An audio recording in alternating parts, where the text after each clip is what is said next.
Most celebrities' lowest moments, biggest freakouts, or controversies draw the most interest from the general public. For Keanu Reeves, it's the total opposite. The more normal, down-to-earth, and humble he is, the bigger the response. In this 2011 video that has 16 million views, a woman backed her Mercedes SUV into Keanu Reeves' classic 1973 Norton Commando 750 motorcycle while the actor was inside a medical building. The Beverly Hills police showed up to document the incident. Keanu talks with them and the woman, just like any normal person would, and drives off after a couple of minutes. In this 2021 video, Keanu talks to his fans about his motorcycle. 8.3 million views, with people dissecting it like it's some kind of social experiment. I like the distance they keep. He does nothing to keep them at bay, but their respect shows in the way they stand back and give him space, and meanwhile he's smiling, talking, reaching out to them. He's doing nothing to push them away. In this 2015 video, Keanu walks through an airport in a hurry while stopping to take some photos with fans. He is flying commercial and has no bodyguards despite him being worth $350 million, 7.7 million views.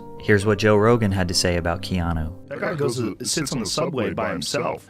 No, like, that's freaking awesome. Yeah, but there's no obvious outward displays of wealth from him. Yeah. I mean, he's insanely wealthy. Yeah. But when you see him, he's dressed like me. Yeah. He's got like a regular watch on, sneakers. He's normal as man. It's real weird. Some of you might think it's weird that people praise Keanu for having basic human decency, which goes to show you how Hollywood has lowered our expectations for celebrities immensely. But once you learn about Keanu's rough upbringing, as well as his over-the-top acts of generosity, you will understand why he has earned the title of the nicest man in Hollywood. Make sure you're drinking water.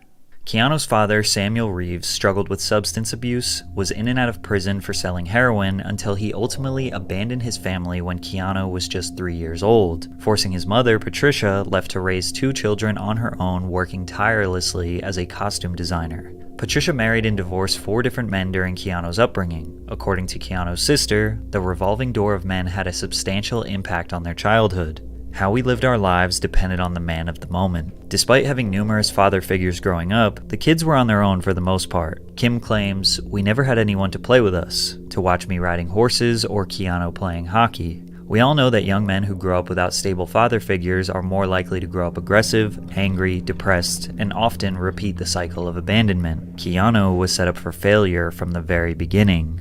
His teachers noticed a vague sadness that loomed above him like a dark cloud. He spent more than 5 years bouncing from one high school to another, including one where he got expelled because he was too rambunctious. Keanu thinks he talked too much and was not generally the most well-oiled machine in the school. I was just getting in their way, I guess. Keanu felt a strong disconnect from others. They made him feel unwelcome, which did not change when he arrived in Hollywood. Reeves' agents told him that his name was too ethnic. Now this was the mid-1980s, but it still seems like a silly thing to worry about. And although Keanu was justifiably annoyed about it, he actually took what they said into consideration and tried a different name, calling himself Casey or Casey Reeves. But whenever he had auditions and they called Casey, he wouldn't respond. Most people would not even consider changing their name, let alone actually giving it a shot. Keanu proved early on he was open-minded and easy to work with. He went back to using his real name and it had zero negative impact on his career. What did have an impact on his career were some of the roles he landed early on. The foundation for Hollywood's nice guy was built on him being casted as somewhat of a teen heartthrob.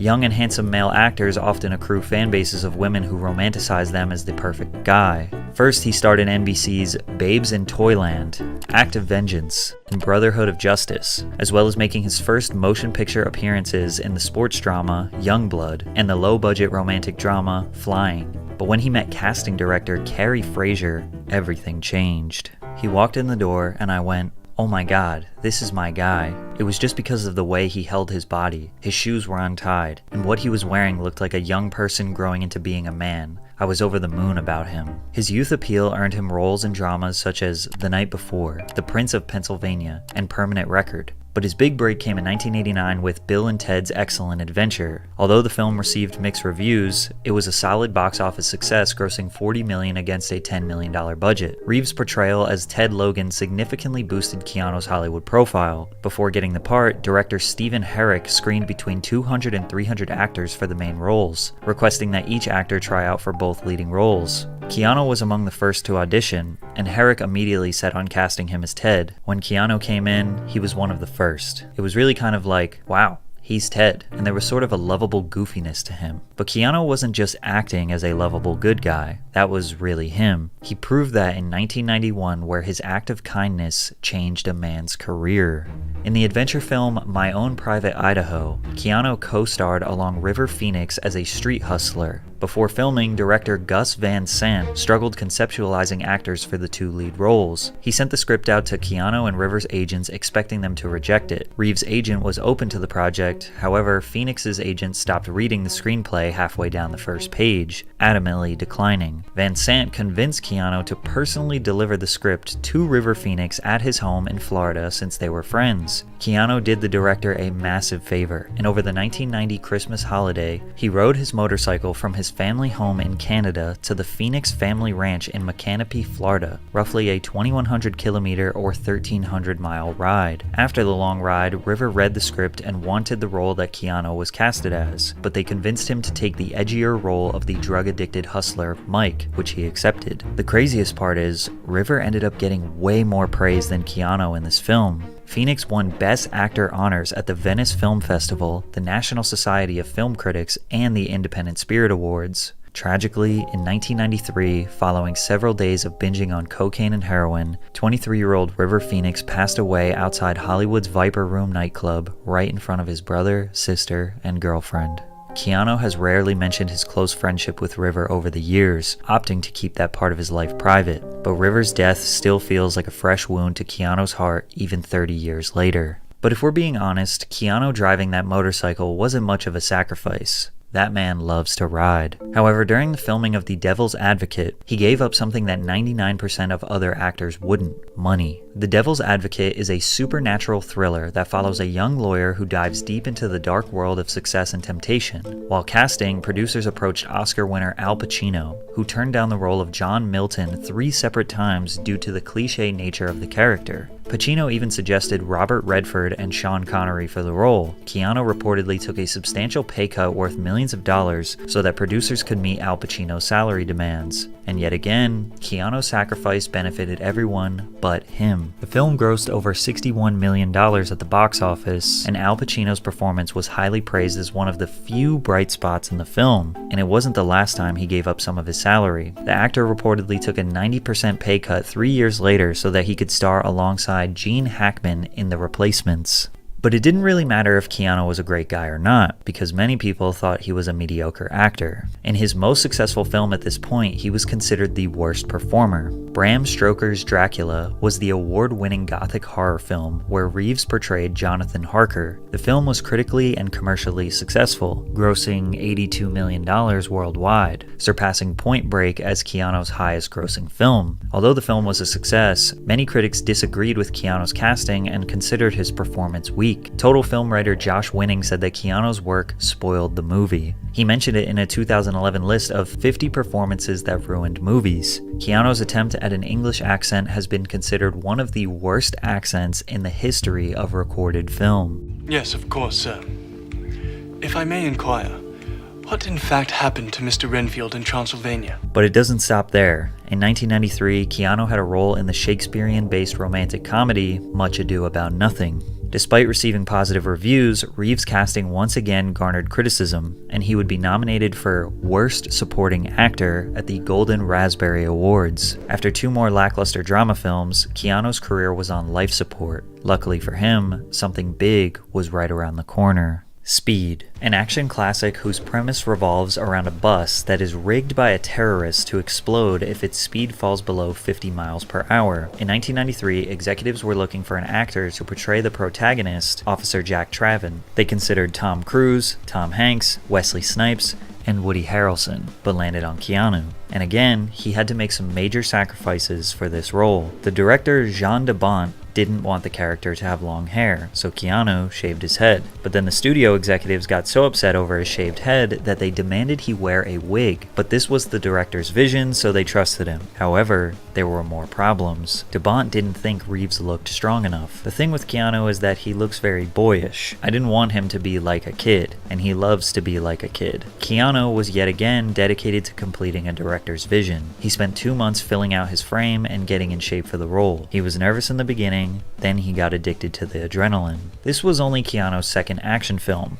but the hard work paid off big time. The summer of 1994 saw the release of Speed, which grossed $350 million on a $30 million budget, becoming the 5th highest grossing film of 1994 and winning 2 Academy Awards. And if you needed another reason to know how little Keanu cares about money, he turned down a $12 million offer to star in Speed 2, Cruise Control. Despite the original being his most successful project to date at that point in his career, it wasn't against any of the artists that were involved in the project. But at the time, I'm sure we've all had this kind of feeling sometimes when things just don't feel right, and that's how I was feeling. Because of this decision, Keanu was blacklisted by 20th Century Fox for a decade. It was okay when he sacrificed his own money, but Hollywood executives will punish those that get in the way of making the millions. Unfortunately for them, the blacklist did not prevent Keanu from becoming a global superstar, because his next film was about to set him up for life. The Matrix depicts a dystopian future in which humanity is unknowingly trapped inside a simulated reality that intelligent machines have created to distract humans while using their bodies as an energy source. Keanu was not the producer's first choice. Will Smith declined because he thought the film was too ambitious. Nicolas Cage refused because he didn't want to film in Australia for that long. Brad Pitt declined to star in Fight Club. Good choice. Sandra Bullock felt that Neo should be a man and that she didn't fit, and even Johnny Depp declined, leaving them with Keanu, who felt lucky to be considered for this movie. In preparation for the role, Keanu spent several months enduring intense martial arts training, which was intense considering he was fighting a pretty serious injury.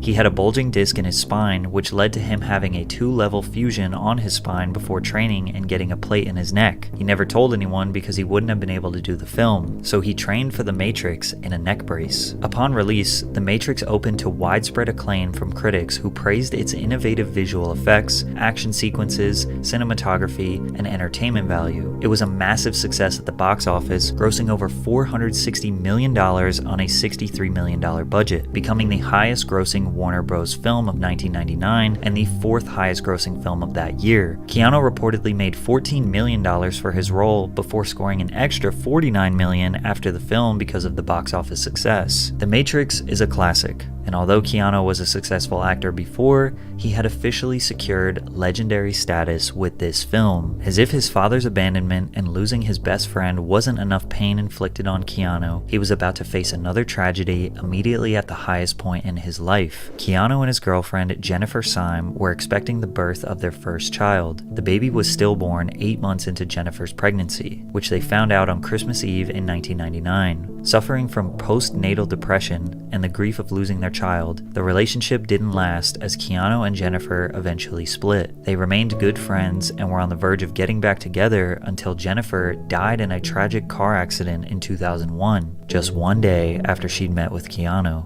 And even with this unfathomable amount of tragedy, Keanu remains strong and uses his grief as motivation to give to others, because shortly after this, Keanu started a cancer foundation. In 2009, Reeves revealed that he has a private foundation that's been running for 5 or 6 years, and it helps aid a couple of children's hospitals and cancer research. I don't like to attach my name to it, I just let the foundation do what it does. Where most celebrities try to indulge in their own moral grandstanding and pretentiousness when they do a good deed, Keanu kept it private for as long as possible, but his generosity doesn't stop there. During production of the sequel, The Matrix Reloaded, Keanu filmed a scene where his character Neo was involved in a battle fighting a bunch of clones of Agent Smith. The scene involved a dozen stuntmen who all acted as different Smiths in the scene. To thank them for their hard work, Keanu generously gave each member of the film's stunt team a brand new Harley-Davidson motorbike. And no, this wasn't the only time he ever gave gifts to cast members. Reeves gave his John Wick Chapter 4 stunt team personalized Rolex Submariner watches to thank them for their hard work. The watches were worth $10,000 each. He also took care of the Matrix Resurrection stunt team, booking them an all-expenses-paid trip to the premiere. As a token of his appreciation, Reeves took care of the private jet travel and hotel accommodations, premiere tickets, and even organized a special post-premiere brunch for invitees, among other gifts. It was reported by multiple news outlets that Keanu donated $31.5 $2.5 million or 70% of his Matrix money to cancer research. However, the story is not true. Keanu Reeves did not donate 70% of his salary to charity, his publicist confirmed. The internet immediately ran with this narrative because anytime they can get an excuse to praise Keanu for his generosity,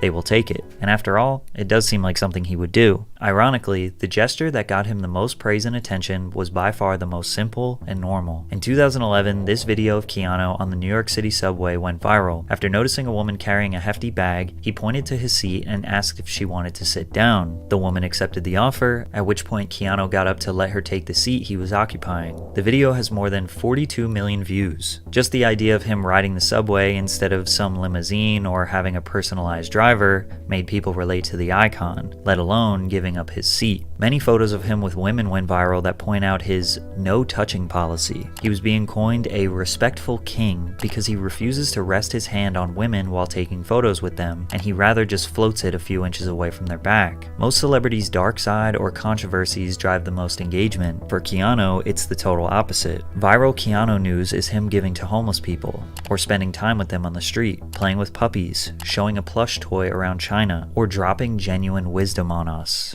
What do you think happens when we die, Keanu Reeves?